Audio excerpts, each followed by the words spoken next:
En tout cas, tu as des difficultés et belé. Ah ouais, ils arrivent pour eux les cabos vers 18h, 19h, ils arrivent ici dans trop.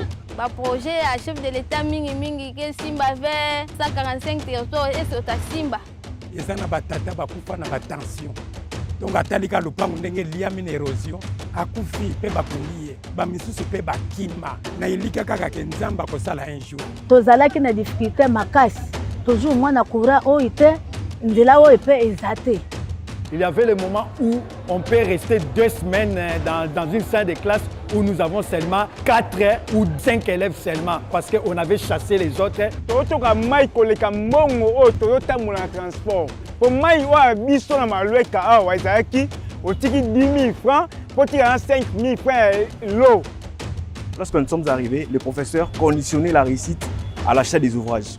Nos bâtiments ici étaient d'abord très sales et puis on ne pouvait même pas regarder. Il y avait des grèves illimitées au niveau de la fonction publique. L'enseignement, n'en parlons pas.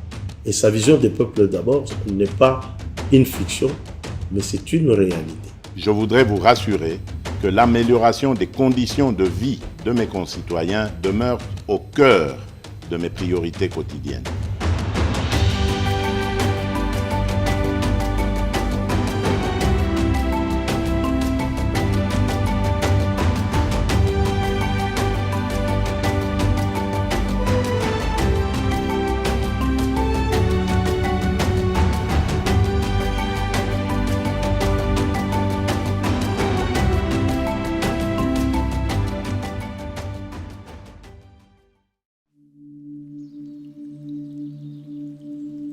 Il y a des enfants qui sont nés, qui ont grandi jusqu'à 10 ans, 20 ans, sans pourtant voir un véhicule passer devant leur maison. Il n'y avait pas de route. Mais aujourd'hui, il y a des véhicules partout qui circulent, puisqu'il y a des routes.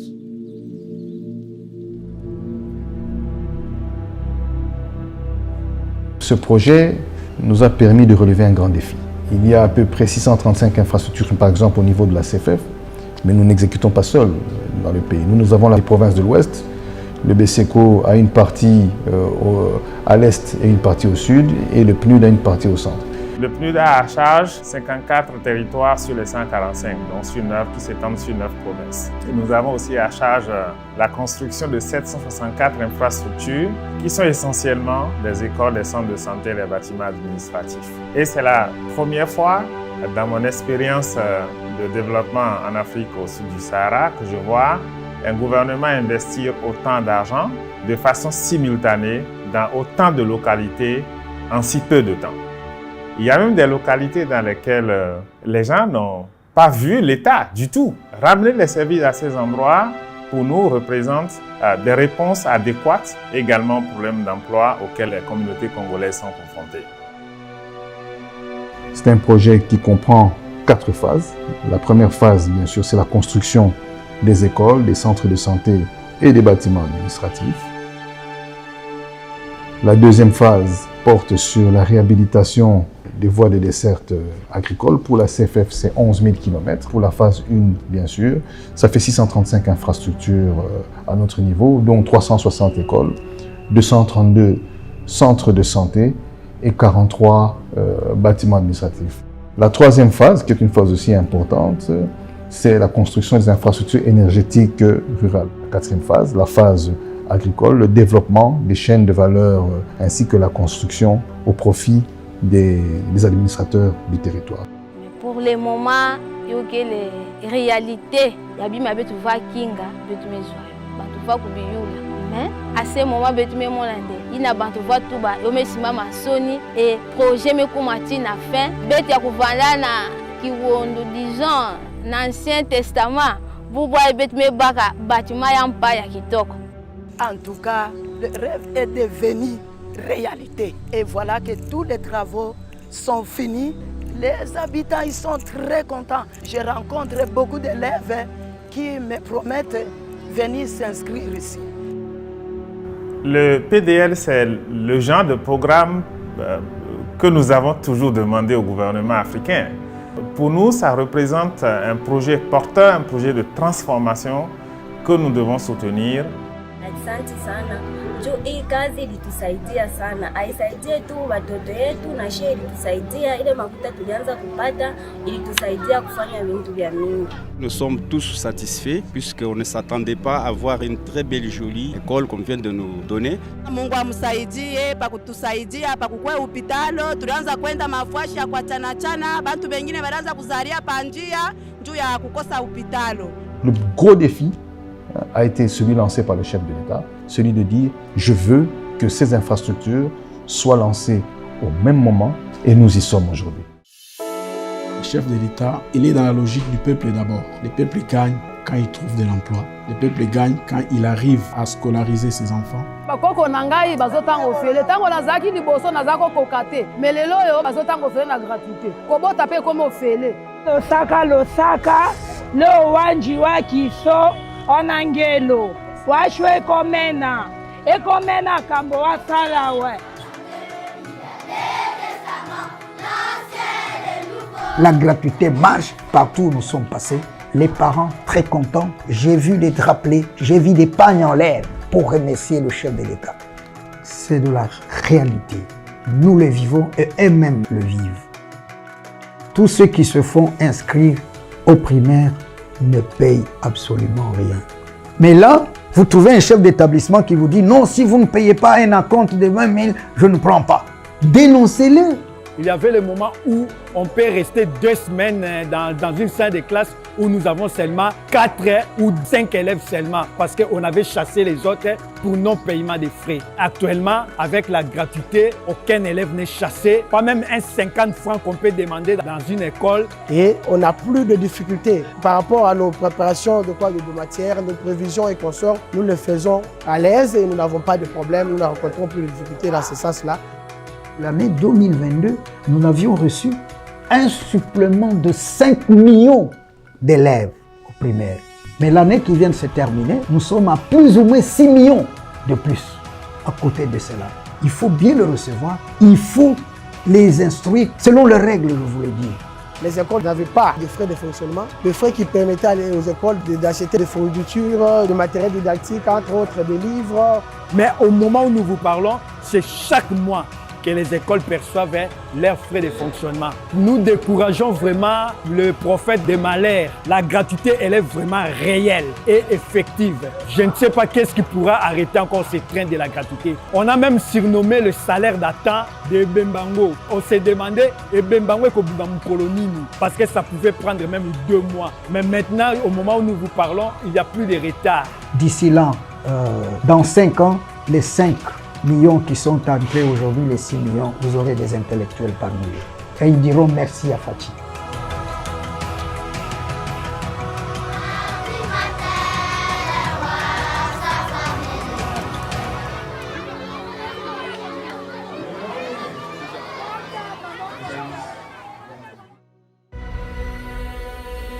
Au début de son mandat, le président de la République a fait la promesse aux étudiants de la République démocratique du Congo d'améliorer non seulement leurs conditions d'études, mais aussi leurs conditions de vie universitaire en rénovant et en construisant de nouveaux bâtiments et en facilitant l'accès aux universités.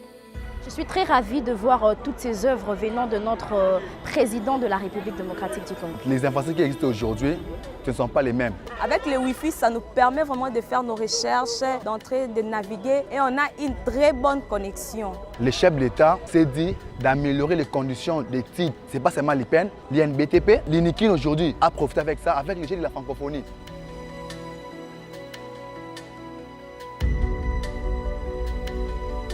Des gens là qui parlent que le président de la République n'a rien fait aujourd'hui, bon, ils ont tort. On avait des problèmes de grève avant, mais aujourd'hui, depuis qu'il est là, tous les problèmes des professeurs sont résolus. C'est le seul président qui a foulé les pieds de l'INIKIN plus de 5 fois. Il n'y avait pas de bus Transacadémia qui permet à ce que les étudiants se déplacent facilement au lieu de chercher comment trouver les transports et tout. Nous avons connu le homme avant et lorsque nous le voyons comme c'est devenu aujourd'hui, on ne peut que féliciter le chef de l'État. C'est la première fois de voir l'accès à l'Internet gratuit. C'est un grand pas et on est vraiment fiers de ça. Je suis prête à être parmi les personnes qui pourront maintenir de l'ordre au lieu d'abîmer juste après.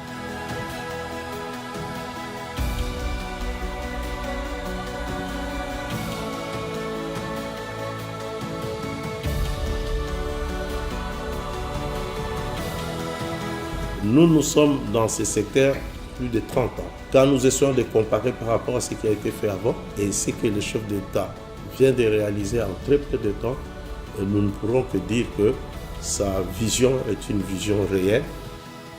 Le chef de l'État Félix Tshisekedi a lancé le programme de la gratuité de la maternité et des soins du nouveau-né. Ce projet, qui a fait ses premiers pas à Kinshasa, est le premier volet de soins dans le cadre de la mise en œuvre de la couverture santé universelle en République démocratique du Congo. Nous devons savoir que les soins de santé représentent la première cause de pauvreté des ménages. C'est une obligation pour l'État congolais d'assurer la santé de la population. Les gens pensent qu'il faut développer d'abord les pays et puis après lancer la couverture santé. Non, il faut plutôt faire l'inverse. Et cette population sera à même d'assurer des services de qualité à la nation. Presque beaucoup de pays en Afrique assurent déjà la couverture santé universelle. Au début, ça sera peut-être difficile. Petit à petit, nous allons améliorer. Mais nous tous, nous devons nous approprier parce que qui seront les bénéficiaires? C'est nous, la population. Ça sera vraiment bénéfique pour beaucoup de femmes au Congo. Souvent, on voit des gens accoucher dans la rue, tout ça parce qu'ils n'ont pas de moyens. Et ça va aussi nous permettre de bien élever les enfants. En tant que gestionnaire, je dois reconnaître que le gouvernement fait des efforts.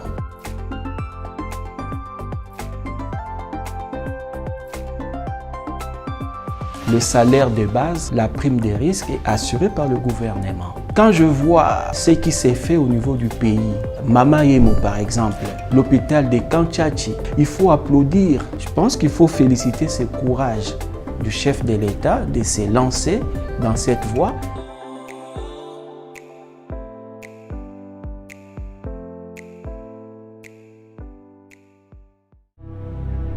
Les zones les plus reculées de la RDC voient apparaître des lueurs d'espoir, des rêves qui se transforment en réalité. Plusieurs projets d'infrastructures sont également en cours de construction. Depuis l'arrivée de son Excellence Monsieur le Président de la République, soucieux aussi du développement des infrastructures, nous avons pu réaliser un certain nombre de projets. L'Office de voirie et de drainage gère un réseau de 10 000 km de voirie à travers toute la République, sur lesquels 697 km de système de drainage. Mais sur les 10 000, nous avons des routes qui sont revêtues, sont plus ou moins à 2000. Donc les restes, ce sont des voiries en terre. Dans la ville de Kinshasa, depuis l'avènement du chef de l'État, à son actif, nous pouvons mettre d'abord les sautes-moutons qui ont été livrés. Ça faisait partie du programme de 100 jours.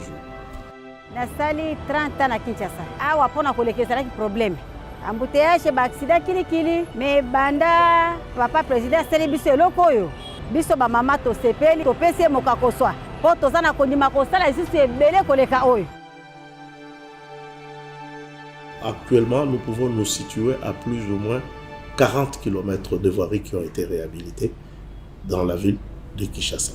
Vous avez le projet de désenclavement de Kaluka qui va être inauguré d'un moment à l'autre parce qu'à l'époque on ne pouvait entrer que d'un seul côté et ressortir. Mais aujourd'hui on peut quitter le Kitambo magasin et sortir sur Libération sans problème. Le président de la République n'a pas laissé les habitants de Malweka indifférents en ouvrant la route reliant Lupène à Pompage, en passant par le quartier de Malweka qui fait actuellement l'objet d'importants travaux de construction. Mutuka elonga Pompage matati peine ezala raté. Faut beta makolo. Mais pour le moment, si ka to balo beta makolo, tozo beta sous makolo te et comme ozuka ka transport ti peine. Donc banda Congo ezala Congo. Biso nde to sepeli komona nzelo yobu. Mokako swana président Fachi Beto ko kanisa biso pona nzela oyo. Nzamba pambola ye. Lokwa nzela oyo soki ezali biloko ebanda kokota bamituka minene ekoya badepo kofungwama awa mais vie sociale na biso ekokoma vraiment ya kokita. Na kolelo etobandaki kolela tomoni nzela papa totunde na esengo mingi na bana ya Malweka social ezali ka pona bilei te social nde yango mukunja mboka pesi biso. Il y a vraiment des avancées. Bien que les gens n'en parlent pas, mais je vous dis clairement qu'il y a beaucoup d'avancées dans notre pays pendant ces 5 ans ici. C'est grâce à sa pulsion. Moi, je l'ai toujours dit, bien aimé, le président, c'était Moïse qu'il a choisi pour délivrer ce pays. Il n'a pas seulement un mandat, mais il a une mission.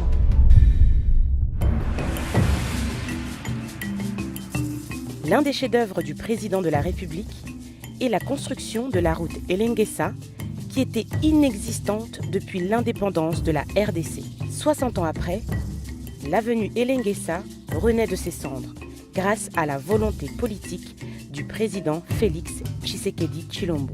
Cette route relie 6 communes, à savoir Makala, Bumbu, Selembao, Kalamu, Ngiringiri et Mongafula. Les travaux d'infrastructure s'étendent au-delà de la frontière de Kinshasa. La mission du chef de l'État de doter la RDC d'infrastructures de qualité est bien réelle. Dans la ville de Mbuji-Mayi, l'on compte déjà 20 km de routes réalisées. Lubumbashi, Likasi et Kipushi totalisent 30 km de routes déjà construites.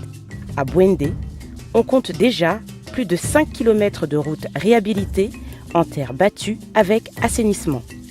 Dans la ville de Mbandaka, 10 km de routes ont déjà été créés et à Gemena, nous comptons 10 km de travaux de réhabilitation de routes en entretien. Dans la province du Kasaï central, dans la ville de Kananga, ce sont également 10 km de routes qui ont déjà été réhabilités.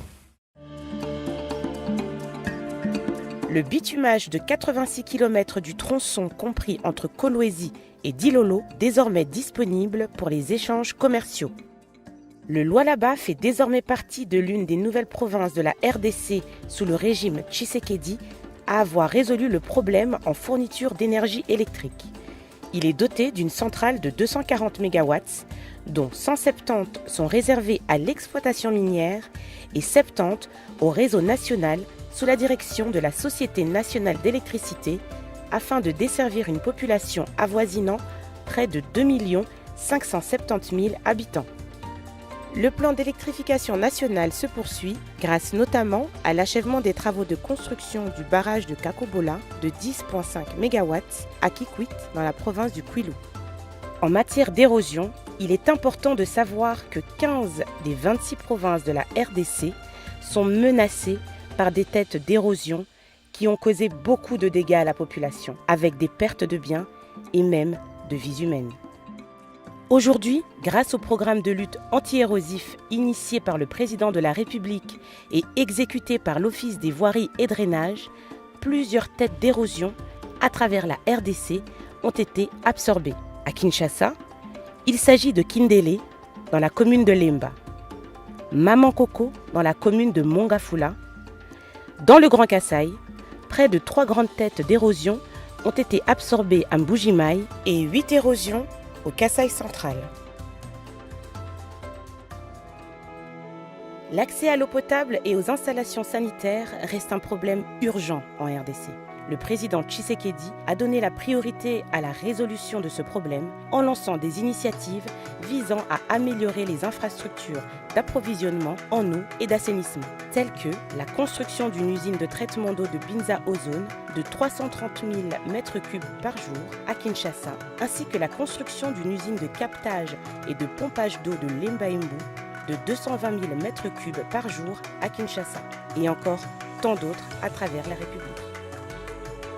Et là, nous devons saluer la vision du chef de l'État qui a compris notre plaidoirie. Et aujourd'hui, le gouvernement est en train d'acquérir 5000 engins de génie civil qui va être distribué à l'Office de voirie et drainage et à l'Office de route.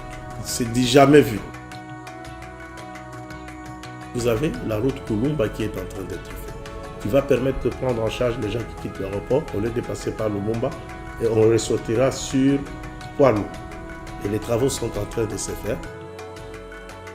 Dans le domaine du transport aérien, Félix Tshisekedi s'est investi en 2021 dans la modernisation de la tour de contrôle de l'aéroport international de Goma, de Kisangani et de Kolwezi. De même que la réhabilitation, le renforcement et l'extension des pistes et parkings dans plusieurs autres aéroports nationaux.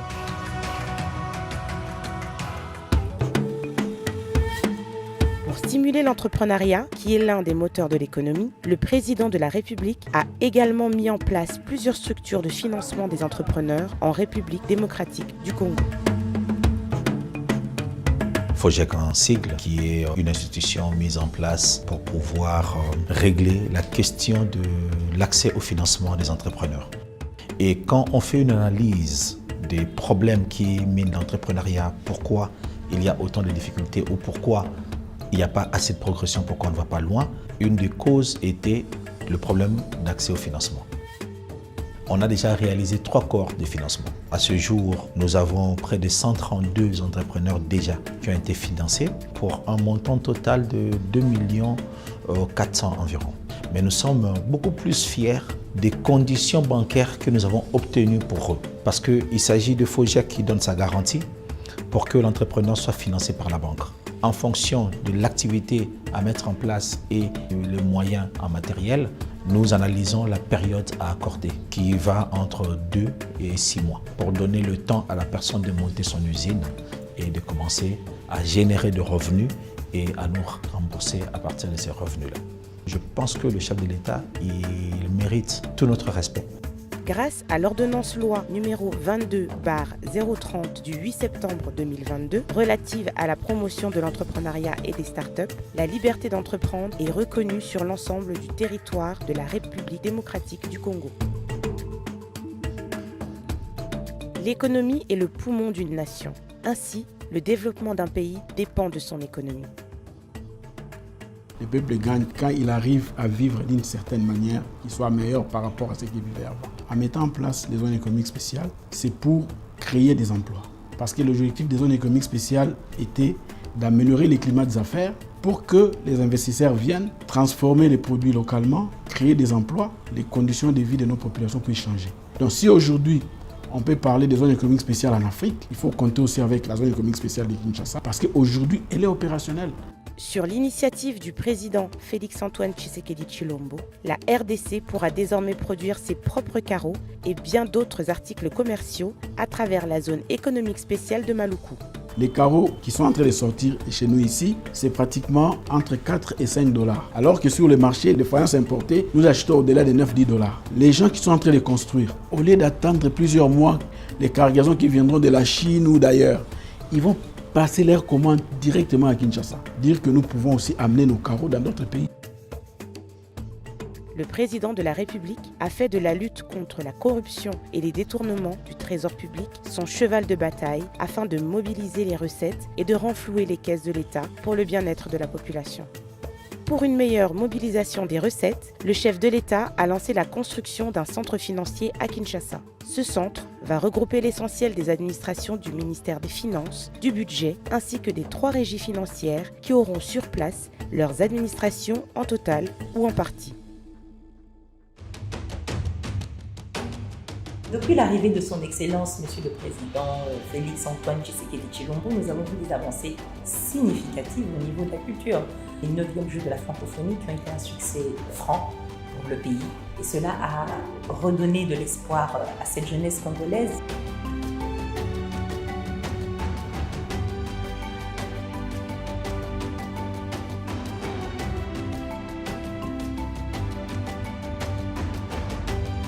Je suis aussi très heureuse de voir qu'il y a un centre culturel qui est en train d'être construit. Ce sera un des plus grands centres en Afrique centrale.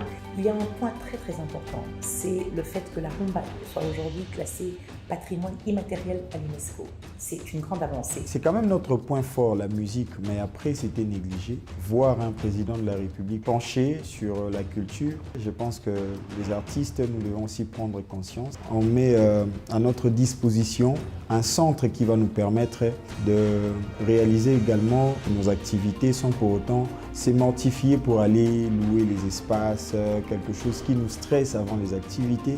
Et ce sont des actions allouées. Tous ces jeunes qui hier avaient perdu d'espoir, que ce régime de M. Félix Tshisekedi Tshilombo est un régime d'espoir parce que ce régime travaille et travaillera pour l'amélioration et la prise en compte de toutes ces couches.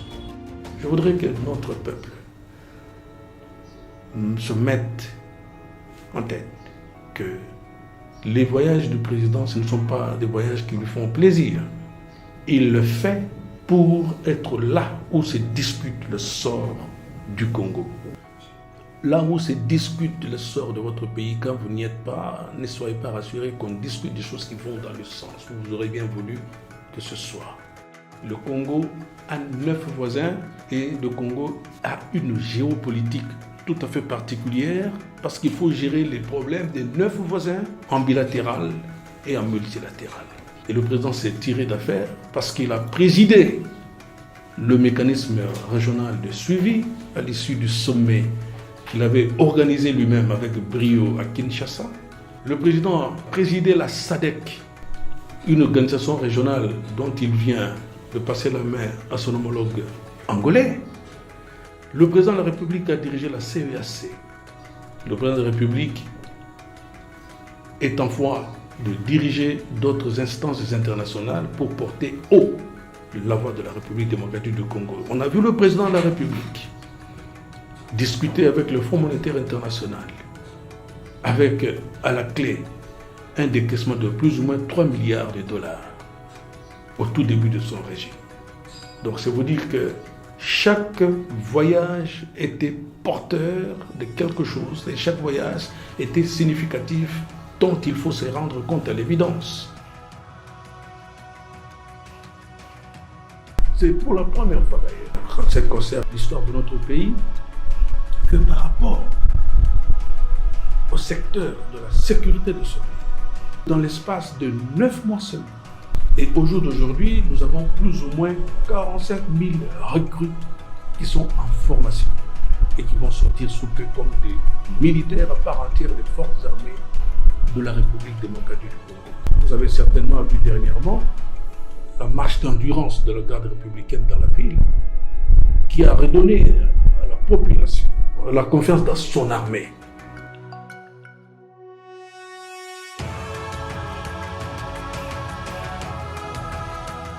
Vous savez, un mandat de 5 ans, c'est rien. Vous arrivez les 2 premières années, vous cherchez à comprendre. La 3e année, vous commencez à gouverner. Et la 4e année, vous commencez à penser à l'élection suivante. Mais parce que c'est un mandat de 5 ans, il faut le renouveler. Donc, ça justifie que celui-ci devra avoir son 2e mandat et qui termine son projet de société. Pourquoi changer l'équipe qui gagne? Le président de la République a une mission qu'il a reçue de Dieu et donne la chance d'accomplir cette mission-là, de faire développer la RDC. Je regarde le nombre de réalisations que le chef de l'État a déjà fait. Je me dis, en très peu de temps, c'est un exploit. Si cette population s'approprie cette vision, nous allons développer le pays.